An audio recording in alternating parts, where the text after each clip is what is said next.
Pets Add Life, your guide to the latest in pet trends, products, and the joy of the human-animal bond, with Kristen Levine and Chris Bonifati, powered by the American Pet Products Association and Dog TV. Hello and welcome one and all to another episode of Pets Add Life. I am Chris Bonifati and joined by the sometimes zen, sometimes zealous Kristen Levine.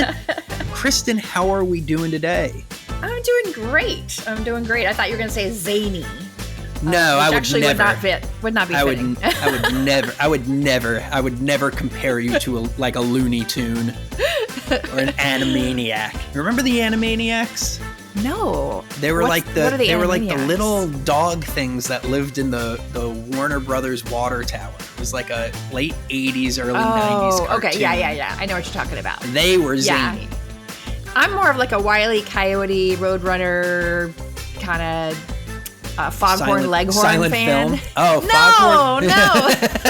Foghorn Leghorn's one of my favorites. You know, I always think, when I think of Foghorn Leghorn, I always think now of the those Rian Johnson films, the Knives Out films, because what's his name? Daniel Craig has such a thick, satirical Southern accent, and he just sounds like Foghorn Leghorn. Trying to solve what I say. Anyway, this has nothing to do with what we're about to talk about today. It is June is Pet Anxiety Awareness Month. We're actually focusing on dog anxiety this whole month, and we've got some incredible guests today. Really, dare I say, doggone smart guests that can help us with canine anxiety. Yeah, real top tier stuff. And we're also going to be bringing you two stories. We're going to answer two of your questions. We're going to recommend two products because that's what we do. The best things come in pairs. Pants, glasses. When it's Taco Tuesday and you go to the taco place and you get two tacos for the price of one, we're like that. We're like a pair of pants or glasses or Taco Tuesday. Like two mints in one. Hell yeah. All right. Well, pals, without further ado, let's go ahead and get into story time. Kristen and Chris present Story Time. All right, Kristen, it's story time. Why don't you go ahead and kick us off? All right, let's do it. I came across a story called Do Dogs Like It When We Kiss Them? Actually, it's just an article that I found on the Pets Wellbeing blog. And I wanted to first give you a shot at it, Chris. What do you think? Do dogs like it when we kiss them? They better, because I'd be smooching the pooches. I'll tell you that much. Well, you're halfway right, because if you think about it, dogs don't naturally kiss one another. Unlike people, dogs communicate through body language, scent, sound, not kisses. However, they can learn to associate our kisses with love and attention over time. So particularly if you start when they're young, when they're puppies, dogs can easily learn to love kisses. Like Tulip, for example, loves kisses. Like she will just roll over to get more kisses. But my previous dog, Chili, he would kind of like shy away if you tried to kiss him. So, it's kind of individual based on the dog and also the time you start kissing them. Are they a puppy or are they a little bit older? But I did want to caution people that if you do like to kiss your dog for affection and they don't like it, if they're shying away, if they're tucking their tail, maybe find another way to show love, like just spending time with them, giving them an ear rub, ear massage. But if you're one of my dogs, you're getting kissed. So you're just going to have to learn to like it. There you go. Yeah. You're going to learn to appreciate these kisses. Yeah. What do you think about Tiger? Do cats like to get kisses? I don't think cats realize Tiger definitely doesn't realize what's going on most of the time anymore. And I think cats in general don't like to be touched except on their terms. So I'm going to go with no. Tiger lets me kiss her forehead. She especially likes it after she's run her head under the sink. So I'll go, and she's got like really, what's the term? Hydrophobic. That's the term. Hydrophobic fur. So you go to kiss her little head after she's been under the sink and you just get like a mouthful of sink water because it's all sitting on the top. It's disgusting. She's a little gremlin. Anyway, Speaking of little gremlins. What's your story? Yeah, that's a segue. I've got a health warning because this is crazy. I was reading an article here that health officials have alerted the United States public that the screwworm larva has been spotted in Mexico. And I know everybody here knows what a screwworm is, right? Well, I didn't. It is a flesh-eating parasite that is very threatening to animals. So while they have not moved up to the United States yet, there is some concern for the summer months. They like hotter climates for the summer months in the southern states. So be on the lookout. Veterinarians are saying ticks are really going to still be your number one concern, and that tick and flea medicine generally won't work on the screwworm. But if you spot it, you could have it removed. Just something to be on the lookout for with summer coming up, the hotter months. There's always something creepy, crawly around the corner. So the link to this article, as always, in the show notes. They talked to a Dr. Slattery, who's fond of flattery, out of Memphis, Tennessee, who had some a little bit of advice, but I'll let y'all read into that. But the screwworm, good to know story. Yeah, it sounds like a cocktail. Like we're gonna go out for brunch and we're gonna slug down a couple of screwworms, and B, make sure you're checking your pets. Yeah, that's kind of scary. I'm going to read that article after the show. I want to make sure that everything's scary. We are protected from screwworms. Yeah, that's true. I'm terrified, just in general.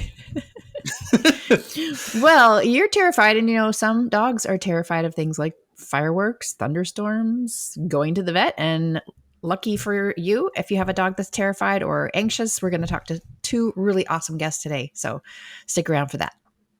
Beyond the Leash, exploring the untold stories of pet passion and professionalism. Alrighty, it is my pleasure to introduce Victoria Stilwell. She's a world-renowned dog trainer, author, and television personality, best known as the star of the international hit TV series It's Me or the Dog. You've all seen it. She's a leading advocate for positive reinforcement-based dog training methods and the founder of the Victoria Stilwell Academy for Dog Training and Behavior. Through her work, Victoria has educated millions on humane training techniques and has been instrumental in promoting animal welfare just across the globe. So it is an honor to have you on the show, Victoria. Thank you. Thank you for having me. Yes, and I had the honor of meeting you in person a few weeks ago when we did a recording for a show that I'll tell everybody about in a little bit. Yeah, likewise. It was really fun. It was a great day. I'm glad y'all had fun.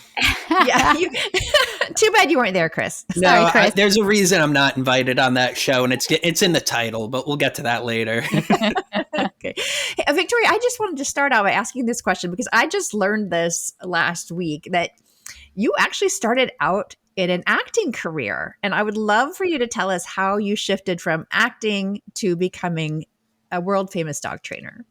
My family was in the entertainment business. So from 6 years old, I wanted to be an actor. And so I did. And I did act. I was an actor for many years. But as an actor, you always have to have your second string to your bow. So in between university and grad school, which was drama school in London, I created a dog walking company because I needed to fund myself. So, my sister was a veterinary nurse and that's what they all did. So I joined and I just created this massive dog walking business. And it was through that I started to learn about dog behavior, became fascinated with it.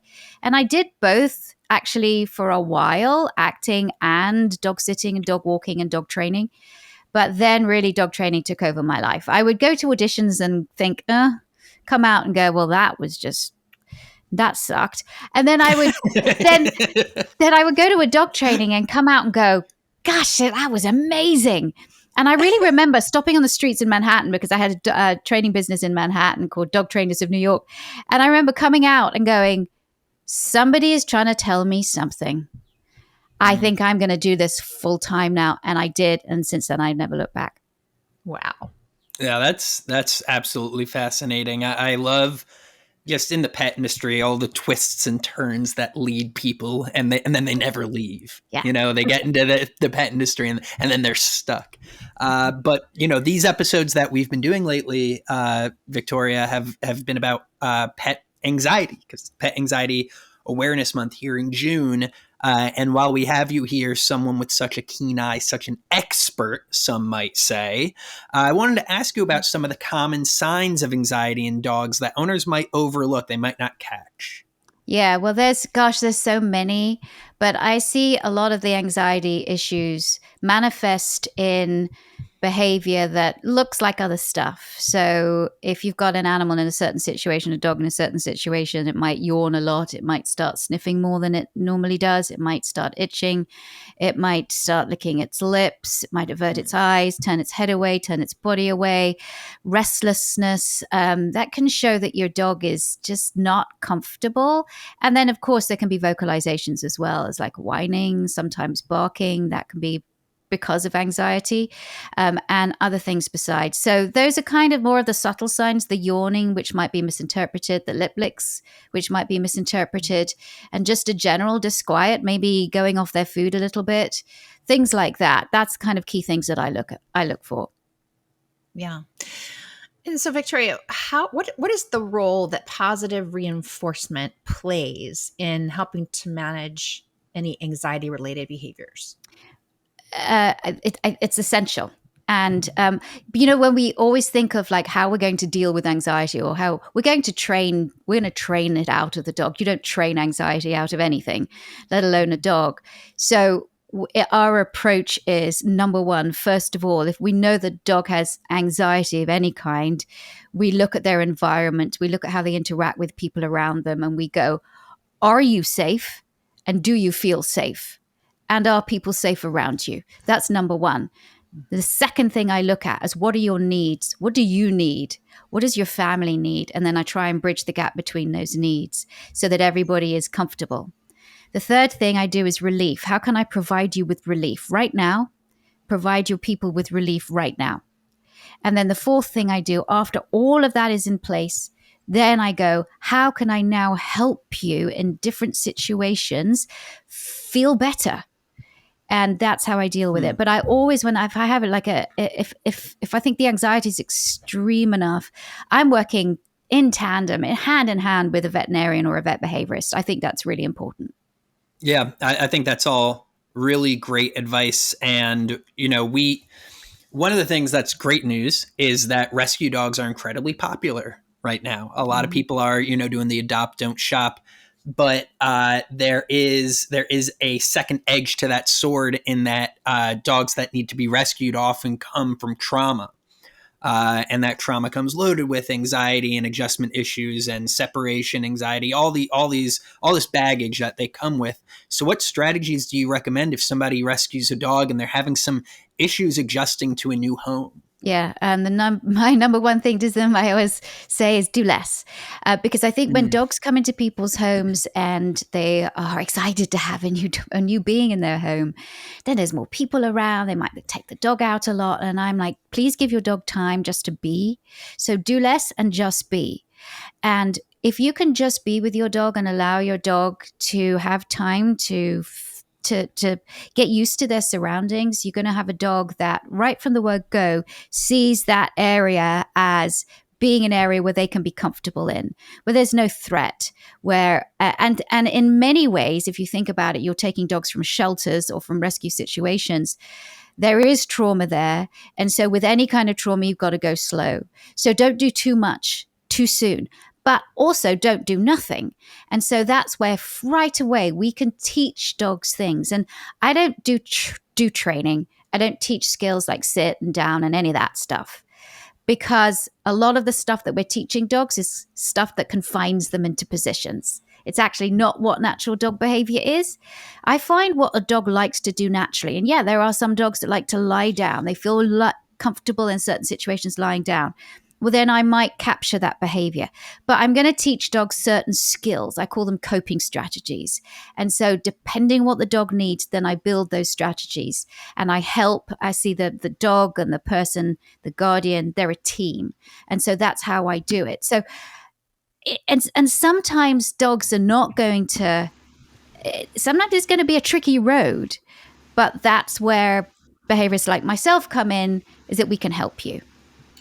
Yeah, and you mentioned earlier, Victoria, the importance of working with, whether it's a rescue dog or otherwise, if your dog is exhibiting some of these signs of fearfulness or anxiety, it's really kind of a team effort between, yourself as the pet parent, your veterinarian, and your dog trainer or behaviorist to resolve that challenge for your dog. What advice, as the creator of the Victoria Stilwell Academy for Dog Training and Behavior, what advice would you give to dog parents who are looking for a great dog training and behavior resource? Just got to know that the dog training industry is unregulated. Run far away from people that are going to put a shock collar on your dog, a prong collar on your dog, or are going to say that, you need to be a dog's pack leader, or they're going to guarantee that your dog will never bite again. Run away from those people.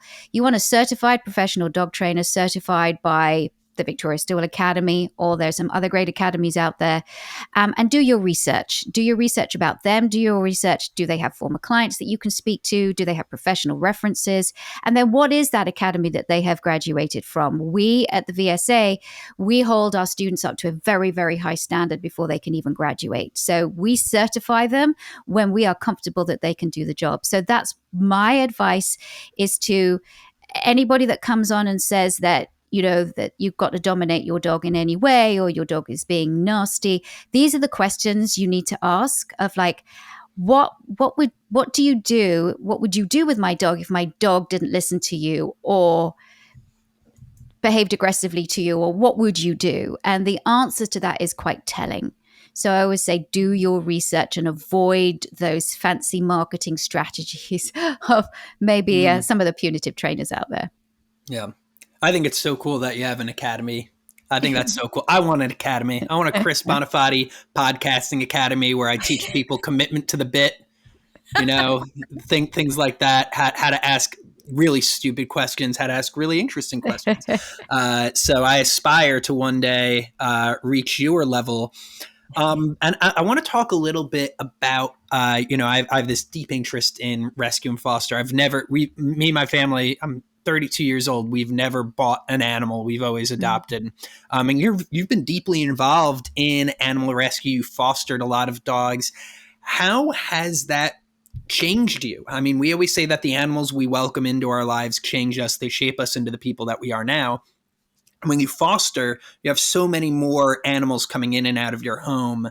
How's that shaped your philosophy and the person that you've become today? I think it has made me a load more empathetic towards the situation. And I have been on scene for many, many, not just puppy mill busts, puppy mill seizures, but also dog fighting seizures, hoarding cases, and dog meat farms as well in South Korea, things that you do not want the general public to see, but they should know about them because it does inform what they do. Anyway, we get these animals from crisis into care, and so many of these dogs it just shows how forgiving they are from what people put them through.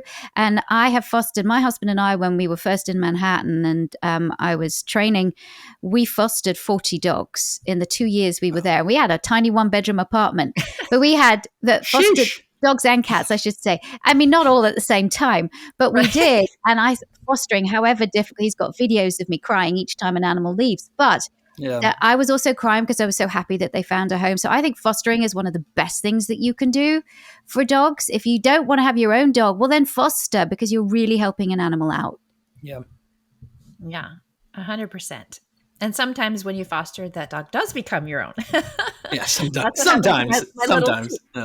Well, just after 9/11, we fostered a cat called Angelica. She was a Maine Coon cat, and she came in just after 9/11, and in 2001, and she never left. Those Maine Coons, so easy to love. So easy. Yeah, well, and before we let you go, Victoria, I'd love for you to talk a little bit about all the incredible resources on your website, positively.com. Can you share some of that? Yes, thank you for asking. Well, we've just, oh my gosh, we've relaunched the site. It's massive. There's literally thousands of pages of content for you to find out anything you want to know about dogs. But we also have these incredible courses. And then when you tell people like you have courses, they're like, oh God, I want to take a course. These are really fun, interactive courses for dog guardians, animal care professionals. Anybody can take these courses, and they're everything from how to stop reactivity to how to manage your dog's energy levels to how to speak dog, how to read dog body language. They're really fun, interactive. And so I would just say, yeah, go to positively.com and you'll find out a lot more about your dog. That's awesome. I love learning. I'll be there. And we teased it at the top of the interview. Yeah. But you and Kristen, you guys got a little show. Kristen, you want to give her the rundown? You guys got some programming coming out here. Sure. So one of the projects that Dog TV has been working on is a brand new series called The Experts. And it's part of their content creation for their new Unleashed channel on Amazon Fire. It's also on YouTube. And the inaugural episode of The Experts is one that we recorded last week with Victoria and 3 other amazing pet experts. And the focus is all about dog anxiety. So we had veterinary behaviorists, we had Victoria, we had one of Victoria's proteges, Alex Sessa, and I believe it was Dr. Andy Rourke was on that show too. And we take viewer questions about their dog's anxiety struggles. We answered those. We got opinions and feedback from everybody on the couch. So really a great opportunity for you to hear some expert advice. And then at the end, Alex and I also chatted about some of the tools, supplements, tips and tricks that you can do to help your dog adjust as well. So check that out. That is running every single day during the month of June on Dog TV's Unleashed channel. That is on Amazon Fire and YouTube. So definitely check it out. And Victoria, it was so great doing a show with you. It was so fun. I really loved it. That interaction between vets, vet behaviorists and trainers. It was so good. And vet techs. Sorry. The best part is I'm not there because it's the experts. No. No. It's the experts. They put Chris in his place. They said, you sit down, you watch, and you learn. And I'm trying because now I realize how out of my league I am. You've got an academy. You've got a protege. You've got an English accent. Well, there you go. I got some catching up to do. The toughest thing is the English accent. You're going to have to really, really get that. Yeah, I'm going to have to get a dialect coach. Yeah. The protege is easy. I've got some friends that I could manipulate into becoming podcast protege, which is just the most miserable existence. But hey, we do have to let you go here, Victoria. This was a pleasure. I had a lot of fun. You are a absolute wealth of knowledge and resources. So thank you for taking some time out of your busy schedule to join us today. Thank you for having me. I really appreciate it. I'm a little starstruck. I know. It's amazing. And I'm going to make a promise to our viewers. I will never force you to listen to my bad British accent. No matter how much the guests or Ron tries to bait me into doing it, I will never make you suffer through that. And that's a Chris Bonifati guarantee, because we're going to leave the English accents to the way overqualified people coming onto our show and sharing their wonderful advice with you all. All right, it is my pleasure to introduce Professor Nicholas Dodman, a pioneering veterinary behaviorist and professor emeritus at Tufts University. I'm a Boston College man myself. He founded the Animal Behavior Clinic at Tufts in 1986 and has authored several best-selling books on animal behavior, including The Dog Who Loved Too Much and The Cat Who Cried for Help. Dr. Dodman is also the president of the Center for Canine Behavior Studies, where he continues his groundbreaking work in understanding and treating behavioral issues in pets. Professor Dodman, thank you so much for joining us today. Yeah, my pleasure. I've just had 2 dogs join my house, so you could hear a little bit of barking going on. I'm looking after my daughter's dogs. This is one of the podcasts where that is absolutely acceptable and, in fact, encouraged, because we love animals and we appreciate them here. But to go ahead and jump into our first question, it's Pet Anxiety Awareness Month, and we've been doing a lot of shows talking about anxiety in pets. And I think one thing that our listeners want to know are some of the physiological indicators of anxiety in pets. It could be they're not people. They can't communicate to us that they're feeling anxious. So what are some of those indicators for us to look in that might signal that we have an anxious pet? Well, there's outside signs and inward signs. So inward first, if we don't normally go around measuring our dog's heart rate, but that would increase. We don't normally go around measuring the dog's blood pressure, but that would increase. We don't measure stress hormones in the blood, and they increase. On the outside, you see the dog really sort of hypervigilant, unable to settle properly, reactive to sounds, very often, ears flat, looking kind of sad or depressed. Certain situations, they roll their eye, a so-called whale, WHALI. They just don't look happy. Even somebody not skilled in the art could say, there's something wrong with my dog. We did a very large study, and 44% of all dog owners said their dog suffered from some kind of anxiety problem. And of course, it's not just one thing. You can have anxiety when the dog is separated from its owner, when they go out. That's separation anxiety. You can have anxiety during thunderstorms. So they call that thunderstorm phobia, but it's really thunderstorm anxiety. You can have generalized anxiety where the dog is anxious all the time. Crowd phobia, social phobia. There's all kinds of different flavors of anxiety, but the general thing is it's pretty much all the same, and it originates in that center of emotions in the brain, or two little centers called the amygdala, or one is called an amygdala. So, Dr. Dodman, can you tell us for a pet parent that's listening, and let's say they have a younger dog, maybe 2 or 3 years old, and they're just noticing some subtle signs, body language, some of the things you just mentioned, in relation to thunderstorms, for example. At what point should they be taking their pet to the veterinarian to talk about this? Probably right away, because early intervention is better than waiting till the thing blows up. Mm-hmm. And in fact, there have been 2 studies. One of them was one that I was involved with. The student headed that paper up, but we did a study on thunderstorm phobia, and we found that it originates, for the most part, in dogs under 1. And the other study was by Dr. Sharon Crowell Davis in Georgia, one of the thunderstorm capitals of the world, and she said it originates in dogs under 2. Well, dogs under 1 are under 1 and under 2, early, right? Mm-hmm. Yeah. But oftentimes people don't seek help for their dog in that situation until the dog is between 5 and 9. And it's so accurate that one time somebody called me up and said, my dog has thunderstorm phobia. And I said, splitting the difference, I said, just playing a game. I said, don't tell me it's 7. They said, well, yes, he is. How did you know that? Wow. Said, well, just a guess. And since it tends to affect larger dogs, I said, is he, but based on the popularity of the breed, I said, is he a Labrador? I said, oh my God, you're a mind. And then I've got a choice between black and yellow. So I said, is he black? And they said, oh my God, you've got him, a 7-year-old black Labrador. But it's somewhere between 5 and 9. But that's when it all blows up. And I have this, it's a long story, but sort of theory about in one particular, they're already anxious from the age of 1 or 2.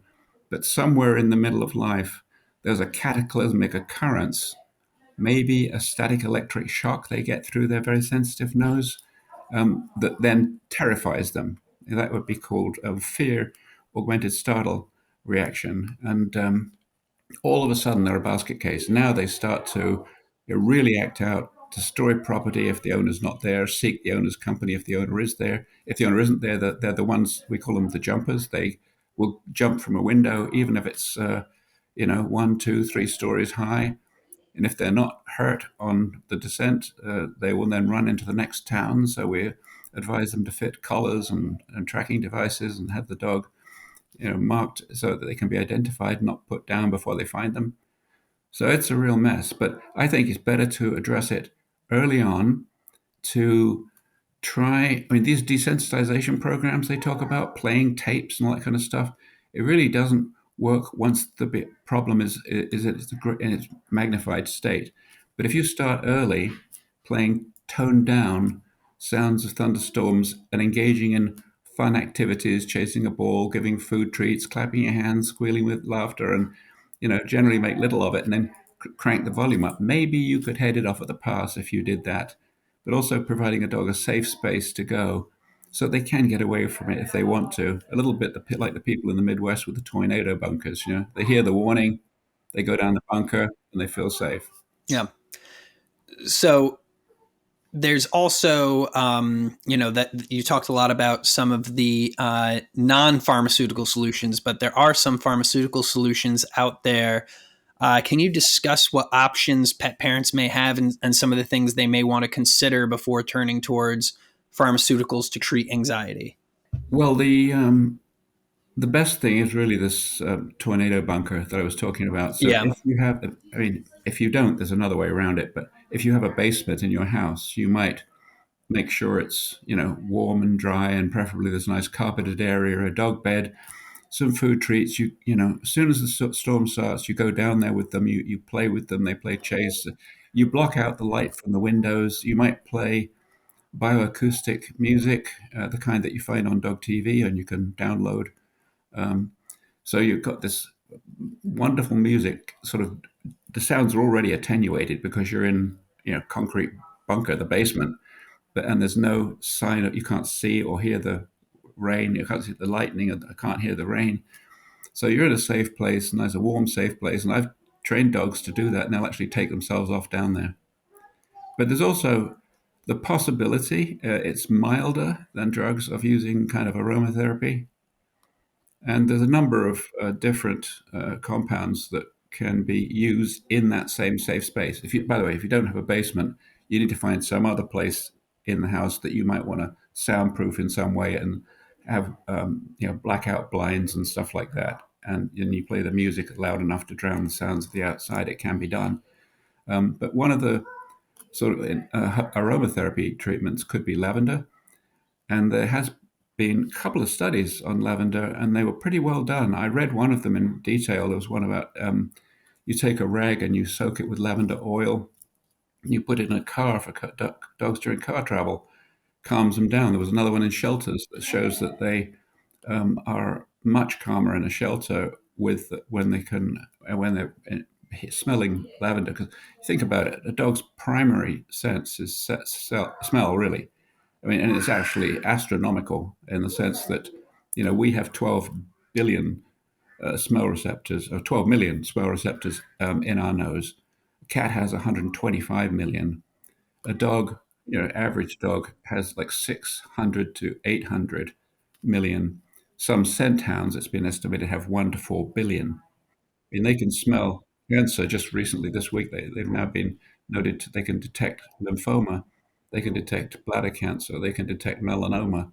And some of the chemicals, for example, in breast cancer, they're on the breath. They can detect the chemicals of breast cancer. They're almost as good as mass spectrometers. Those chemicals have been identified. So they can smell 3 parts per trillion. So you don't have to have a lot of it. And too much is not good. You don't want to drown the air. So, you're staggering around yourself with your eyes watering. It's just a subtle thing. And, lavender's been shown to work on what are called GABA receptors. It's gamma-aminobutyric acid, which is the same receptor that Valium and its other related drugs work on. Valium is known as an anxiolytic. It reduces anxiety. So does lavender. And same kind of mechanism for chamomile, which I've known in the past, taken by mouth for, say, in chamomile tea, has a calming effect, but also apparently it works by inhalation too. It contains a flavonoid, which is a kind of plant-colored type material, which also works on the same, I call it benzodiazepine, Valium type receptors. And there's also, I've known chamomile to work in children. If you've got a child who's griping at night and holding their belly, they get the gripes. If you put some very dilute chamomile tea in a bottle, they sleep through the night. It works on me too. It's my go-to nighttime tea. Yeah, the chamomile and just a little squirt of honey. And then me right to bed. Valerian root, which really stinks. awful stuff. But you don't have to use so much that we have no guests to the house. But that also, believe it or not, works on the old GABAergic Valium type mechanism. And finally, ginger. And ginger is a funny thing because everybody knows that if you eat it, it's supposed to be good for your digestion. Well, it does that by working. This has nothing to do with the anxiety. It works on a 5-HT3 receptor, which prevents nausea and vomiting. So that's a good thing for the gut, but that's not what we're trying to do here. It also works on a receptor in the brain called the 5-HT, that's serotonin 1A receptor. And that's the same one worked on by a drug called buspirone, which is marketed as an anxiety-reducing drug, a so-called anxiolytic. And it has the same properties as that. It's not only anxiolytic, it's also antiemetic, and it's also anti-motion sickness. So ginger is a pretty good bet too. The only thing I struggle with a bit, which is advertised more than I believe it will work, is the so-called pheromones. And I've read a meta-analysis from a behaviorist in Montreal called Diane Frank, and she analyzed all the papers that were out there. And I've looked at some of them, maybe not all of them, but all the ones I saw were not the best science and often performed by people who are paid by the company, which is a bit incestuous. But her conclusion was they don't work at all. And a colleague of mine called Karen Overall, who's now at the University of Prince Edward Island, very highly qualified vet, PhD, animal behaviorist, interested in psychiatry and drugs like I am. And she's also a non-believer. So I'm a little skeptical about those, but the marketing would make you think that they're the best thing since sliced bread. That's interesting. Gosh, Chris and I had a list of questions for you today, and you've already answered so many of them. But I wanted to ask regarding the Center for Canine Behavior Studies. Mm-hmm. Are you working on anything currently that would align with our topic this month of helping dogs with anxiety? Yeah, well, funnily enough, on the same topic of non-conventional medication, we've got a study that's we're about to launch. We've just gone through the recruitment stage of people who would fill in a survey for us because it's on nutraceuticals or a herbal, alternative medicine, if you will, products. Because we did 2 studies, one on aggression and one on fears and phobias, and the odds of improvement of that, both conditions, in both separate studies was like 5 to 7 times improvement on, quotes, nutraceutical herbal. But what we didn't answer in those studies was which ones. So on the current study, we've specifically asked, did you use these medicines? What was the behavior problem you were trying to address? Oftentimes, like I said, nearly half of cases would be anxiety. What worked, what didn't work? And so that results of that should be out by the end of the year. We've got a very good student at Hunter College who's just about to enroll in a PhD who helped us design the study. It was largely her work. And she said, I'm dying to get my hands on the raw data so I can analyze it for you. We've got another study on house soiling, which does contain an anxiety component because, the first question I ask when somebody says, is my dog's house soiling, which is like 10 to 20% of people who go to see a behaviorist or trainer. It's a very common problem. I say, does he do it whether you're there or only when you're away? And they say, actually, he only does it when I'm away. It's not just simple house soiling, it's separation anxiety. And he's literally having accidents, peeing or pooping in his pants, but he's not wearing pants. Yeah. So the solution is pants for dogs. Well, they do make it. So you can put your dog in diapers, but that's not addressing the problem at its root cause, which is the anxiety. I think we've got another study going on too. Yeah, there's one about child bites. And anxiety is involved there too, especially on the part of the dog. And this has led to a major project of ours called the Bee Bite Smart Initiative. People could read about it if they went to the website. It's very simple, all one word, dog studies. So, Dr. Dodman, we gotta let you go here, but why don't you tell our wonderful viewers that website where they could find more information if they're interested in these topics or learn more about yourself and the institutions you support? Well, there's enough information about me on the site for them to read about me there. obviously the world's best and that sort of stuff. Just kidding. But dogstudies.org, and on there they can learn about all the studies that are pending, all the studies that are open, and all the studies that we have done in the past with translation by one of our team who happens to have a PhD in basically English language syntax and stuff like that. So she's taken the raw science and digested it into user-friendly English so everyone. Oh, that's fantastic. For the guys like me. Yeah. Well, Dr. Dodman, thank you so much for being on the show today. It's a real honor. I know you've been a part of Dog TV from day one, and me and Ron fantastic. Together. Yeah. Bonnie and Clyde. We were the two originals plus one businessman who got the boot, and that just was the two of us left. Thanks for being with us. Okay, thank you so much.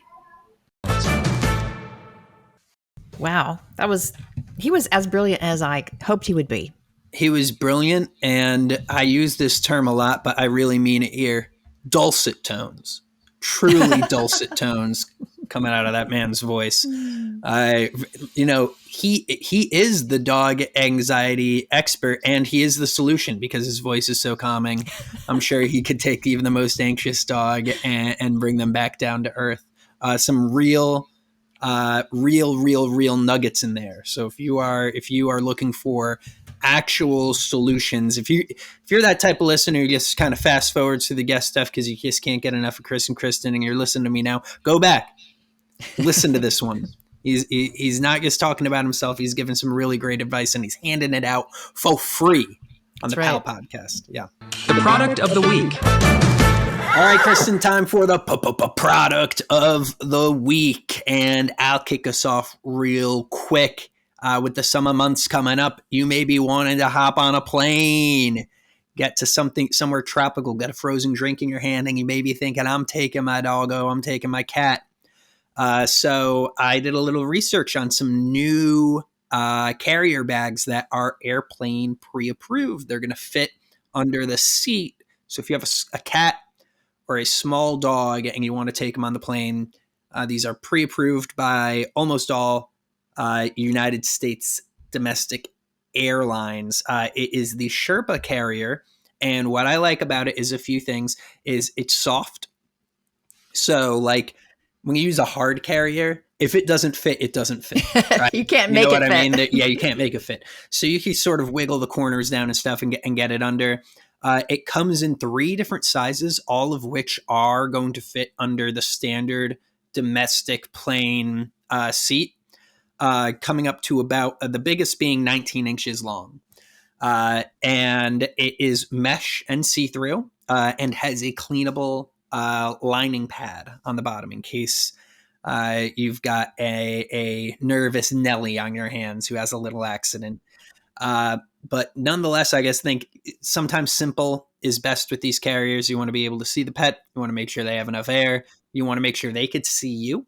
And you want it to be cleanable and soft. So I found it on Amazon. Sherpa makes a whole mess of pet carriers. But this is sort of their go-to, hey, you want a Sherpa carrier, you want to get it on an airline, you want to not be bothered by the TSA, fits all the guidelines. So check it out. And always, if you are plan on traveling with your pet, check all the regulations with the airline, check all of their rules, all the ticketing stuff. If you plan on bringing your pet out of the country, and guess what, folks? Like Punta Cana is not in the country. Cabo is not in the country. You're traveling to a foreign country.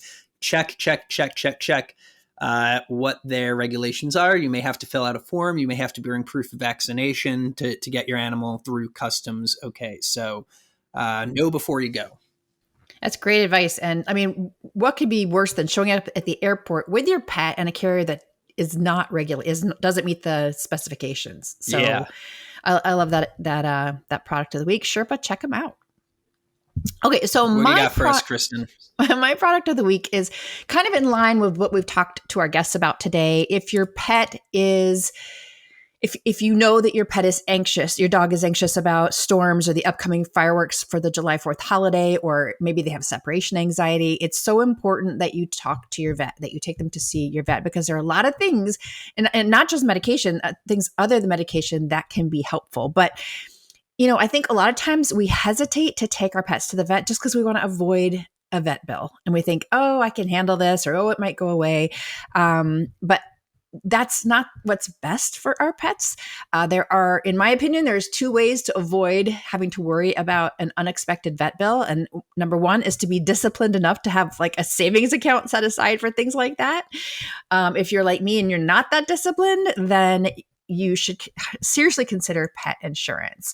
And I wanted to kind of give a shout out to Nationwide, because they're one of our Pet Anxiety Awareness Month sponsors this year. And basically, pet insurance from Nationwide is a tool that can help you manage the costs for veterinary care. And it allows you to care for your pet the way that you want to, or the ideal way to care for them. Nationwide offers dog insurance options to accommodate the priorities, the preferences of every family member, and they are very customizable. So you can, select the, what do you call it? The deductible, that's what you call it. The deductible, the amount of coverage, so on and so forth. And also, just fun fact, they were the first provider of pet health insurance in the US. And so they've got 40 years of experience in insuring pets. So check out bestpetinsuranceever.com and do your research. Check all the different companies to find out what the best fit is for you guys. And then you don't have to put off taking your pet to the vet. 40 years of experience is a lot. I don't have 40 years of experience doing anything. Not yet. Not yet. Hopefully we'll make it there one day. Yeah. Q&As.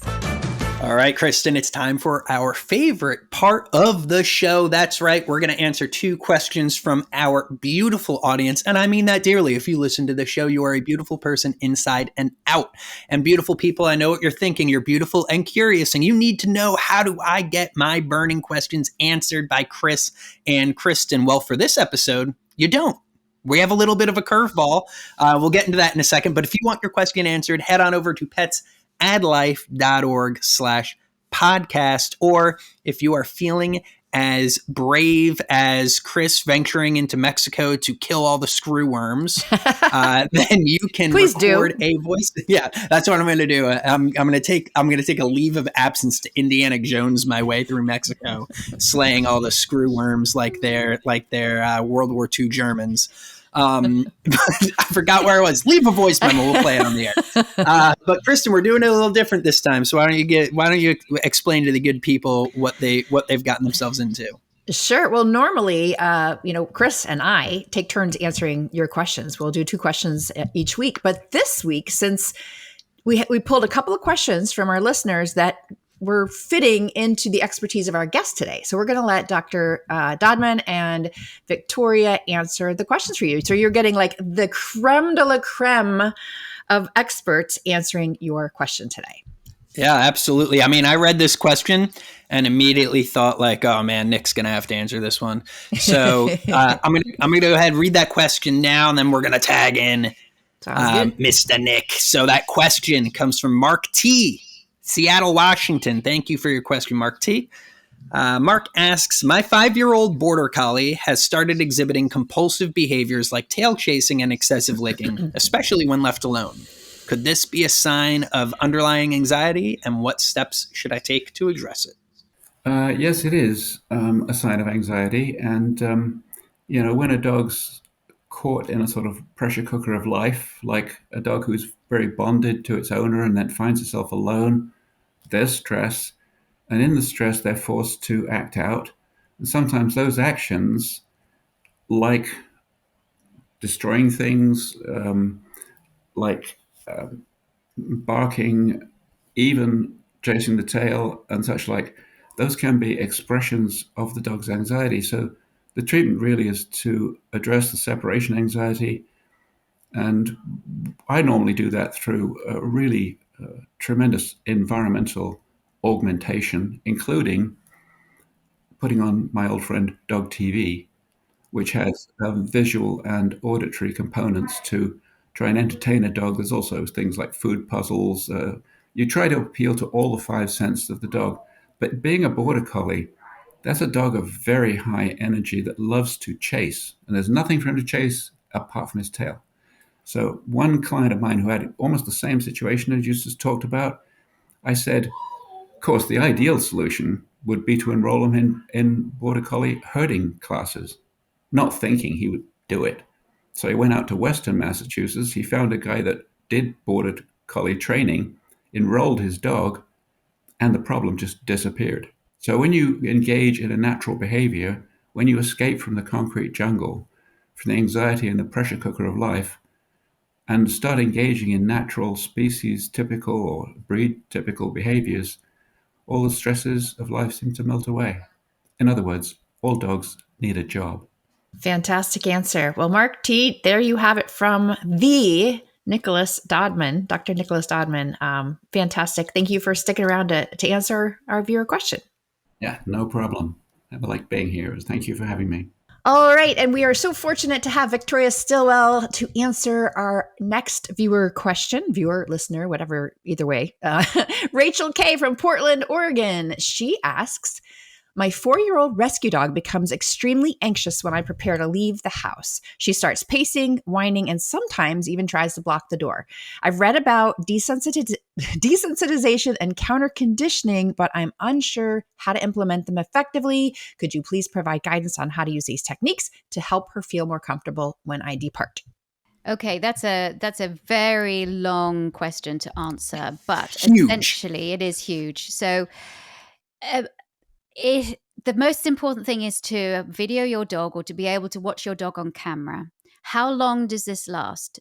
Does it start and go on for about 5 minutes and then your dog settles? Or is it continual? Or does your dog settle and then start? So that gives me a lot of information. Is this truly separation anxiety? Remember, separation anxiety is a panic disorder. It's not boredom. It is a panic disorder. So it manifests itself, yes, in different ways, but you need to have a professional come and take a look and see, is this truly separation anxiety?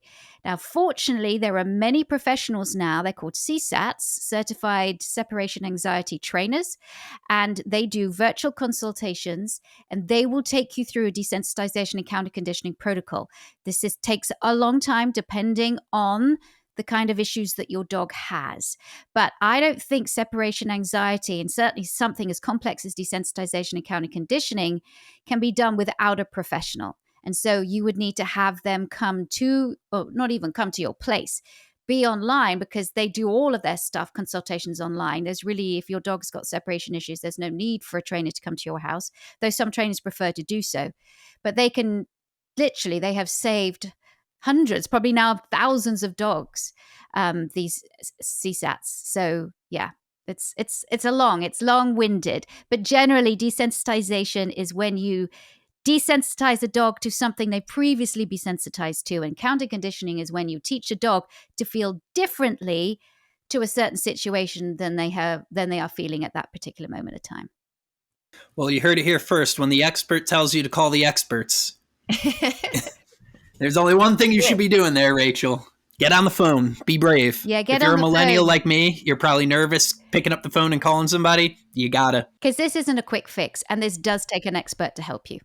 Well, thanks for hopping back in and answering that question for our beautiful viewer. And be sure, folks, to check out the experts on Dog TV and the Dog TV Unleashed channel, where you can get plenty more Victoria Stilwell. Thanks again for hopping in. Thank you. Well, Kristen, that's it. It's the end of our show. That's a wrap. Hey, I'm feeling a lot smarter. I am too. That's rare. I learned a lot of new things today. Yeah. Usually podcasting is brain rot and you feel a little stupider after just sort of goofing off for a few hours. But I'm leaving this one feeling smart. I've got a nice weekend lined up for myself. I hope everybody out there. It's Tuesday for you all. It's weird. It's also, you're already thinking about the weekend. A weird thing about podcasting is like we don't record these the same day they come out. So like it's I'm talking to you all and you're in your Tuesday mode. We're recording this on a Thursday. I'm in Thursday before a long weekend mode. So the energy is just different. I've got my exciting shirt on. I'm stashed up. I'm ready to go. And you guys are just over there. It's like Tuesday. You're commuting into work and being like, what is this guy going on about? Chris, because what we do here on the show is helpful no matter what day you listen to us. You could be listening to this show a year from now or 6 months from now, and it's going to be relevant. That is an astute observation, as always, Kristen. And hey, I know what y'all are thinking. When do we get more, Chris? And the answer is Tuesday. You get Chris and Kristen on the Pal Podcast every single Tuesday. We wouldn't miss it for the world. So until then, be kind to yourself, be kind to your pets, and Kristen, tell your dog we said hi. I love that. That's so cute. Pets Add Life, your guide to the latest in pet trends, products, and the joy of the human-animal bond, with Kristen Levine and Chris Bonifati, powered by the American Pet Products Association and Dog TV.